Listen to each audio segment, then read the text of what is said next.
Gravar. A última parte, tá? Aí a gente já termina e aí eu mando para vocês os slides para vocês verem o resto, porque não vai dar para ver tudo mesmo não, tá bom? Então aqui de novo nós temos a linguagem verbal e não verbal. E a gente ainda tem uma coisa que nós sabemos antes, que o Cascão não gosta de tomar banho, não é? Então isso não está escrito aí, mas a gente já sabe disso de outras leituras que nós fizemos. O Cascão é um que chama Cascão por isso, ele não gosta de tomar banho. Então, simplesmente fantástico. O primeiro banho do Cascão por causa do Covid-19. Parabéns ao Maurício de Souza e sua equipe. Então, isso aí circulou aí pelas mídias. Eu vi um quadrinho uma vez que o Cascão toma banho. Acho que esse não é o primeiro, não. Ele é até loiro. Esse não é o primeiro, não? Eu acho que não, hein? Capaz que fizer por conta do Covid. Então, número 4. Ele era até loiro. Após a leitura atenta da tirinha, é possível afirmar que o foco da comunicação é: letra A, o emissor, pois ele diz como se sente nessa situação de pandemia. B, o receptor, já que é convencido a tomar banho e se cuidar como Cascão para que não seja contaminado pelo vírus. C, a mensagem, uma vez que encontramos rimas e ritmo nesse texto. D, o referente, porque se trabalha com as questões conotativas da linguagem. Letra E, o canal, no caso, o chuveiro, porque o vírus pode ser lavado. Qual a resposta? Acho que é a letra B. Letra B. Eu acho que é a letra B. E Professor. receptor. Oi. Não, nada não. Número 5, para a mesma tirinha. Nessa mesma tirinha, pode-se dizer que a função da linguagem predominante, lembrem-se sempre que um texto pode ter mais de uma função da linguagem. Então, pode ser que num texto apresente função referencial e metalinguística. Pode ser que ele apresente função emotiva e função fática ao mesmo tempo. Mas tem uma que predomina, que se sobressai. Qual é a função que sobressai nesse texto, então? Referencial, letra A, metalinguística, letra B, emotiva C, fática D ou é apelativa? É apelativa. Por que é apelativa? Que eu Ela tá nunca tomou convencendo o banho. leitor a tomar banho. Isso, porque se a resposta número 4 estiver certa, a função tem que ser apelativa, certo? É o convencimento do receptor. Por isso. Então, número 5 é. Tudo bem. Ainda sobre a tirinha de Maurício de Souza, reconhecemos que o referente diz respeito. O referente. Letra A. A necessidade de se tomar banho todos os dias, coisa que o Cascão não gosta. B. A situação econômica do Brasil que que já preocupa os governantes e o povo. Letra C. A pandemia mundial Covid-19 que assola o país e preocupa as autoridades e as pessoas. Letra D, ao cartunista que não soube desenvolver bem o assunto. Ou letra E, a própria tirinha, que é o canal desta mensagem. Então, reconhecemos que o referente diz respeito a quê?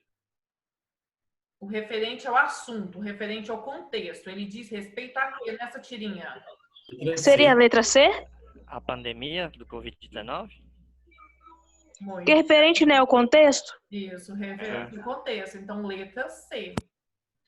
Essa tirinha é um exemplo de quê? De intertextualidade? B, paródia, citação, plágio autorizado ou cópia? A. Letra A. Intertextualidade. Então, é um assunto que existe agora, Covid-19, pandemia mundial, e aí ele recuperou um texto do Maurício de Souza e isso propiciou uma intertextualidade. O Cascão já é um texto já existente, então por isso que é intertextualidade. Próximo, aí vocês vão ficando fera já. 8. A biosfera, que reúne todos os ambientes onde se desenvolvem os seres vivos, divide-se em unidades menores chamadas de ecossistemas, que podem ser uma floresta, um deserto e até um lago. Um ecossistema tem múltiplos mecanismos que regulam o número de organismos dentro dele, controlando sua reprodução, crescimento e migrações. Então, vamos ver aí, ó. Predomina no texto a função da linguagem, a predominante. Ele está falando sobre a biosfera, não é isso? Então, letra A, emotiva, porque o autor expressa seu sentimento em relação à ecologia. B, fática, porque o texto testa o funcionamento do canal de comunicação. Letra C, poética, porque o texto chama atenção para os recursos de linguagem. Letra D, conativa, porque o texto procura orientar comportamentos do leitor. Ou letra E, referencial, porque o texto trata de noções e informações conceituais. Referencial. Letra E. Letra E. Eu Letra acho que é a E. letra E. Vamos ver quem acertou, então. Letra I, ó. Tá. Número E. Ele está falando a respeito do que é biosfera, é um dado verídico, certo? Um dado verdadeiro. Então, ele está falando da biosfera, da divisão dessa biosfera em ecossistemas, de como isso funciona. Então, é referencial por conta disso. Sentido Esse aqui é do Enem. Pequeno concerto que virou canção. Não há por que mentir ou esconder. A dor que foi maior do que é capaz meu coração. Não, nem há por que seguir cantando só para explicar. Vai nunca entender de amor. Tem só um minuto. Não vai nunca entender de amor quem nunca soube amar. Ah, eu vou voltar para mim, seguir sozinho assim, até me consumir e consumir toda essa dor, até sentir de novo o coração capaz de amor. Na canção de Geraldo Vandré, tem-se a manifestação da função poética da linguagem, que é percebida na elaboração artística e criativa da mensagem, por meio de combinações sonoras e rítmicas. Por exemplo, canção que rima com coração, certo? Quando ele fala mim, que rima com assim, dor, que rima com amor. Então, por isso, é função poética. Pela análise do texto, entretanto, percebe-se também a presença marcante da função emotiva ou expressiva. Então, tem duas funções nesse texto, por meio da qual o emissor, letra A, imprime à canção as marcas de sua atitude pessoal, seus sentimentos. Letra B, transmite informações objetivas sobre o tema de que trata a canção. Letra C, busca persuadir o receptor da canção a adotar um certo comportamento. Letra D, procura explicar a própria linguagem que utiliza para construir a canção. Ou letra E, objetiva verificar ou fortalecer a eficiência da mensagem veiculada. Letra A. Letra A. Letra A, muito bem. Deixa eu só passar aqui para a gente ver a outra, aqui, ó, variação linguística. Variação linguística foi a outra matéria que eu dei para vocês e que não está na plataforma Facne Campus, mas está na apostila de vocês e vocês têm o resumo também que está lá na plataforma. Está na plataforma o resumo? Eu acho que o resumo está no Google Classroom, tá? Então, olha, a variação linguística é a variação da língua. Significa dizer que a língua não se comporta de um mesmo jeito o tempo todo. Ela pode variar, então, de nível fonético, fonológico. Então, eu posso falar uma palavra de forma diferente. Então, a pessoa fala a palavra tia, por exemplo, e a outra fala tia. Ou o nível morfossintático, que é quando você troca uma palavra pela outra. Então, vassoura por vassoura, né? Você irá à feira amanhã, você pelo tu. Então, ao invés de dizer você, tu, então isso é o nível da morfossintaxe, porque é o sujeito do texto. O nível vocabular, que são o nível das palavras diferentes para diferentes regiões do país. Então, jerimum e abóbora, canjica e munguzá, e outras palavras que vocês conhecem, né? Que são diferentes. Aqui em Goiás, por exemplo, a gente fala mexerica, mas tem outras palavras para mexerica. Vocês conhecem? Bergamota, tangerina. Bergamota. Então, bergamota é uma variação linguística. Em Goiás não fala-se bergamota, mas fala-se mexerica, certo? Então, a variação linguística. E a variação pode ser no nível semântico também. É uma palavra que em determinado contexto assume uma significação, mas ela pode ter uma outra significação num outro contexto diferente, certo? Então, essa variação linguística, ela pode ser histórica, que ocorre ao longo do tempo, ao longo dos anos. Então, como uma pessoa, por exemplo, dizer que um homem é um pão e hoje o homem é um gato. Então, pão foi lá na década de 60, hoje, 2020, a gente pode dizer que ele é um gato, né? E a variação geográfica. A geográfica é essa variação que a gente estava falando antes, de região para região, às vezes de estado para estado. Então, dentro do mesmo período de tempo. O pão francês, por exemplo, no Ceará, ele é chamado de carioquinha. No Rio Grande do Sul, ele é chamado de cacetinho. Em Portugal, é carcaça o nome do pão. No Rio de Janeiro, é pão de sal. Aqui em Goiás, nós também chamamos de pão de sal. Ou nós chamamos de pão francês. Professor, deixa eu chegar lá. Chegar em outro estado e perguntar, me dá um pão cacetinha, Deus me livre. No Rio Grande do Sul, esse é o nome dele.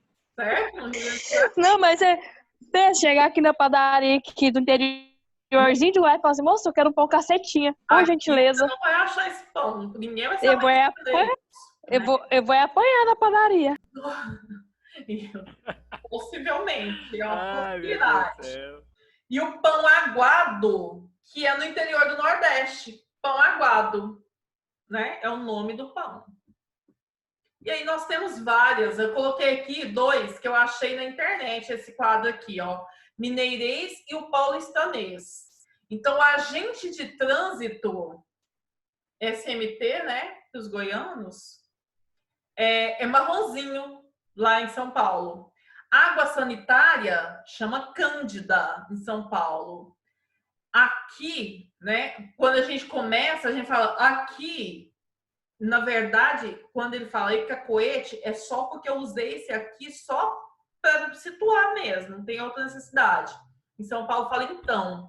Em Goiás, nós usamos muito mais então do que aqui. Muita gente começa, então, deixa eu te falar. Então, a gente usa mais... Ou uai. Uai também, usado em Minas e Goiás. Arreda. Oh, gente. Arreda daqui, menino. Deixa eu só, peraí. Arreda, isso, arreda daqui, quer dizer, chegar para lá, né? Azar. Ia daqui, menino. É o mesmo que zica. Então, dar azar e deu zica, lá em São Paulo. Barbeiro, no trânsito a pessoa é barbeiro. Lá em São Paulo a pessoa é braço. Aqui também é barbeiro, professor, em Goiás. Em Goiás também é barbeiro. Biscoito para os mineiros, bolacha para os paulistas. Para nós é bolacha também, não é biscoito. Biscoito é outra coisa, né? Boate, balada. Café com leite, que é a dose pequena. Média. Aqui a gente também chama de média, né? Café com leite, que a dose é grande. Pingado. Boate é frevo, professor. Como é que é? Gente, tem alguém com o microfone aberto. Tá dando... Boate é frevo, desande. Professora, nossos costumes de fala é muito parecido com os mineiros. Sim, a gente fala muito parecido. Também eu sou paulinos. Vocês podem observar que nós também temos alguma similaridade com os paulistas. Porque nós pegamos muita referência dos outros estados, né? Já que a gente mora no Centro-Oeste, então... Meio que Professora, mas eu acho que um pouco também essas referências de outras pessoas que vêm dos estados e vêm para Goiás e acaba que acostumamos com o sotaque deles. Sim, isso contribui muito. Por isso que a gente não tem uma forma de falar que seja 100% goiana, porque contribui tem dificuldade para entender as outras, né? Tem dificuldade para entender. Isso. Os paulistanos, por exemplo, os paulistas, eles vieram para cá na época das bandeiras. Então, muita coisa que a gente fala é por conta deles. por causa da Continua, proximidade com professora. Minas Gerais, aí a gente vai falar parecido com Minas Gerais, né? Então, carteira de motorista é carta, casaco é blusa de frio, né? Chips é salgadinhos, complicado é embaçado, contra-cheque é olerite, Corinthians é Corinthians, Não tem mundial. o compadre é aquele chegado, né? Ô, compadre, é o mano, Quem não tem mundial, Palmeiras. é o puta, o demais é quando você tá assim, nossa, eu fiquei irado demais, fiquei puta da vida, né? É o advérbio de intensidade. Nós também falamos esse puta da vida aqui. De nada, imagina. Então, nossa, obrigado, de nada, imagina. Os paulistanos imagina, né? Que é vogal E. O esta, por exemplo, né? Nós falamos extra, porque, na verdade, se você for ler essa palavra num texto, é extra. Os goianos falam extra. E nós falamos extra porque ele veio de lá com esse nome, extra. Por isso que o nome do supermercado é extra. Porque se fosse para falar como goiano, seria extra o nome do supermercado. Empresa, firma e... Qual que é o último aí que não tá dando para ver aqui? Peraí. Meu Deus, agora saiu tudo. Que absurdo. Fechou. É nóis. Vocês conseguem ver ainda? Conseguimos. Dá, né? Então, variação social, diferentes grupos sociais falam de forma diferente. Se a pessoa é mais escolarizada, ela vai falar de uma forma diferente de uma pessoa não escolarizada. Então, a norma culta é a variedade de prestígio falada apenas por aquelas pessoas que foram para a escola, que foram escolarizadas. Se a pessoa não foi para a escola, ela não conhece essa norma. A linguagem técnica é usada pelas profissões, então são jargões, né? Linguagem técnica ou jargão é a mesma coisa. São usadas pelas profissões, então a engenharia tem a sua linguagem técnica. Os jargões também pertencem, a farmácia tem os seus próprios, a sua própria linguagem, ou a administração tem a sua própria linguagem. Cada profissão tem a sua linguagem. E a gíria, ela desenvolve a partir de algum grupo. Então, um grupo que é formado pelos emos, tem um tipo de gíria que os emos vão falar. O grupo dos skatistas tem um tipo de gíria. O grupo dos alunos da escola secundária, ensino médio, tem um tipo de gíria. O grupo que é formado pelas pessoas que moram no morro no Rio de Janeiro, tem uma gíria própria desse povo. Então, as gírias, elas são formadas a partir de um grupo social que tem esse intuito mesmo de fechar a comunidade, de não deixar com que os outros entendam. Mas as gírias também, elas são passageiras, tá? Elas vêm, ficam um pouco, depois elas são substituídas por outras. E a variação situacional, que é o grau de formalismo, nós precisamos nos adequar. Se você está fazendo uma apresentação de trabalho, você tem que falar num nível de linguagem mais culta do que se você estivesse no bar ou do que se você estivesse no supermercado. A modalidade, que é a escrita e a fala, são diferentes em todo o território. Então, mesmo que a gente tenha uma variação de norte para nordeste, para centro-oeste, para sudeste e sul, a língua escrita é a mesma para todo mundo. É a mesma, do mesmo jeito para todo mundo. A linguagem falada, não. A falada tem as suas variações, como a gente viu anteriormente. Mas a escrita é a mesma do Iapoque ao Chuí. A sintonia, que é o ajuste feito pelo falante. Você tem de estar em sintonia com o seu público.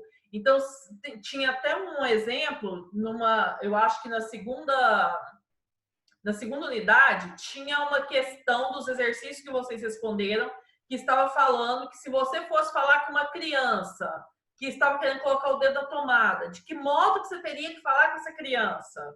Era mais ou menos assim a pergunta lá na unidade 2. Ou, se você tivesse que dar uma palestra para um grupo específico, De que modo que você teria que falar com esse grupo? Isso é a sintonia. Você precisa estar sintonizado com o seu receptor, porque senão a mensagem não vai chegar a contento, certo? Outras atividades. Vamos fazer mais 2 questões, aí eu encerro. Então, observe as 2 imagens a seguir para responder as questões 10. A primeira imagem é essa, o Brasil aí dividido nas regiões, e cada região fala de uma forma, né? Broca significa fome lá no Nordeste. Água dura, lá no Norte. Água dura no Nordeste significa cachaça. Camelo no Centro-Oeste significa bicicleta. Bololô é uma confusão no Sudeste. E sinaleira é o semáforo no Sul. Então, cada região tem suas próprias palavras. A imagem 2. Em 1950, charlar significa exibir-se. Ou broto, em 1950, é a moça bonita. Em 1960, paquerar vem do inglês parking, que significa estacionar, que adquiriu o significado de namorar em carro estacionado. Antigamente tinham umas exibições de filmes, né? Em estacionamentos, as pessoas ficavam dentro do carro e aí namoravam no carro para assistir o filme. Ou assistir o filme para namorar no carro, não importa. Em 1960, tremendão é o rapaz bonito. É o nome dado lá para Erasmo Carlos. É o tremendão. Ele era um rapaz bonito, né? Em 1960 e 1970, a garota de fechado comércio era lindíssima. Nossa, essa garota é de fechado comércio, quer dizer que ela era bonita demais da conta. Em 1980, azarar significa flertar sem alvo definido. Então, azarar, se chegou na balada, você vai azarar. Qualquer um, não tem um alvo. O que chegar é esse. Em 1960, gamar significa apaixonar-se. Em 1990, chaveco vem do árabe shobok, que significa barco para pesca com rede, passando a nomear a conversa aplicada na paquera. Então, é aquele negócio de barulhar a cabeça da pessoa. Então, esse aqui é o chaveco, né? Jogar a rede para pegar o peixe. Na rede é peixe. Isso, justamente. Então, as 2 imagens, gente, a primeira imagem fala da divisão do Brasil e de como há a variação linguística em determinadas regiões. Norte, Sul, Centro-Oeste e tudo mais. Na segunda, está falando a respeito da variação do tempo. Em 1960 era isso, em 1980 era assim, em 1990 era assado, certo? Então, número 10, para responder. As imagens acima apresentam um tipo de linguagem empregada em um determinado grupo social, mas que pode se estender à sociedade em razão do grau de aceitação. O mapa acima, imagem 1, representa os diversos modos de falar do povo brasileiro atualmente. A imagem 2 apresenta alguns vocábulos em épocas distintas, mas que foram caindo em desuso ao longo dos tempos. No entanto, ambas as imagens representam um fenômeno linguístico denominado de quê? Letra A, gíria e jargão. B, jargão e gíria. C, variação geográfica e variação histórica.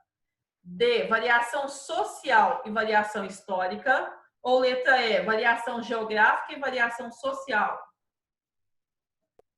Letra C. Vamos ver, então.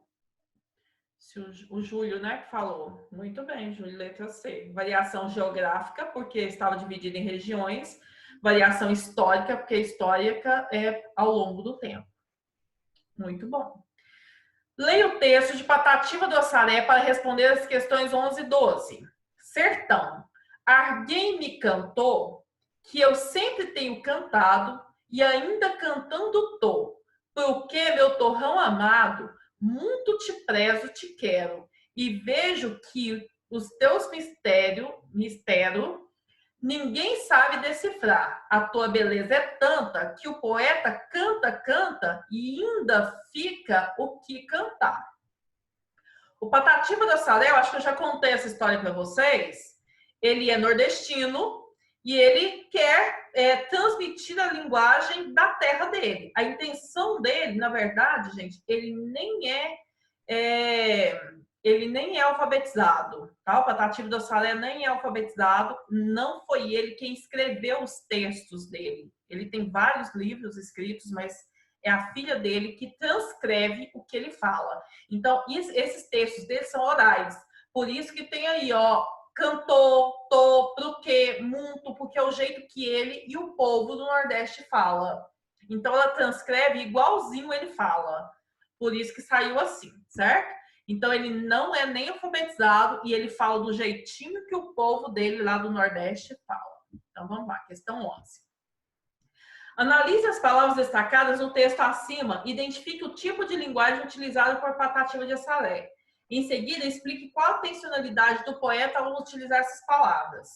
Qual a intenção dele ao utilizar essas palavras? O que ele queria? Ao utilizar o porquê, o ainda, o tô. Expressar como as pessoas falam lá na região dele. Isso, então, muito bem. Então, expressar como as pessoas da região dele falavam, né? Então, olha, Patativa do Salé utilizou a linguagem coloquial com a intenção de representar a fala do nordestino. Era isso mesmo, representar linguagem coloquial, não se esqueçam, é a linguagem falada pelo povo. É do jeito que o povo fala. Se o povo fala muito, é muito. Se o povo fala pro quê, essa é a linguagem coloquial. Pro quê? Certo? E assim por diante. É certo afirmar que Patativa do Salé utilizou uma variante incorreta, uma vez que ele não conseguiu cumprir com o papel fundamental de uma língua, que é a interação verbal? Argumente. Ele conseguiu transmitir a mensagem dele? Vocês compreenderam o que ele quis dizer? Sim, eu mesmo Sim. entendi. Então, Eu entendi. essa variante que ele utilizou, que é a variante nordestina, é incorreta? Não. Não é incorreta, porque toda variante, ela atende à necessidade daquele local, daquele povo. Então, a variante nordestina atende à necessidade dos nordestinos. A variante goiana atende à necessidade dos goianos. Então, não é incorreta. Nenhuma variante é incorreta, certo? Então, olha, ele não utilizou uma variante incorreta, porque ele conseguiu cumprir com o papel fundamental da língua, que é a interação verbal. É transmitir a mensagem, é interagir verbalmente. Então, ele quis representar a variante regional do Nordeste. Foi só isso. Não é que seja incorreta. Nunca será incorreta. Certo? Perguntas? Não. Vou mandar para vocês esses slides. Tem mais, eu acho que são 22 questões. Então, tem mais 11 questões pela frente. Vejam, tá? As questões, analisem as questões e observem aí. Vou colocar, vou ver se dá certo de colocar lá na plataforma e mando para vocês por WhatsApp agora também, tá bom? Professora, Sim. como que vai ser feita a frequência hoje? É só entrar na plataforma e entrar na sua matéria? Entra na unidade 3 da Ok, plataforma. obrigado. Parece que não tá abrindo as unidades. Por quê? Não sei, eu fui tentar abrir ontem uma unidade, não deu certo. Pra mim tá normal. Não, lá tá, Eu abri Também tá hoje normal. também deu certo. Então, assim, tente abrir lá de novo. Talvez seja ontem mesmo, alguma coisa que aconteceu ontem mesmo, foi pontual. Pra mim, ok, obrigado. Na Emily também não abre. Tenta abrir lá, Emily. Aí vocês abrem na plataforma na unidade 3, tá bom? Então, gente, a próxima aula já é a prova, certo? Estudem. certo. Qualquer coisa, estamos aqui. Beijos, boa noite e até a próxima segunda. Boa noite, professor. Boa noite. Com Boa Deus. noite, boa noite. Tchau. Tchau.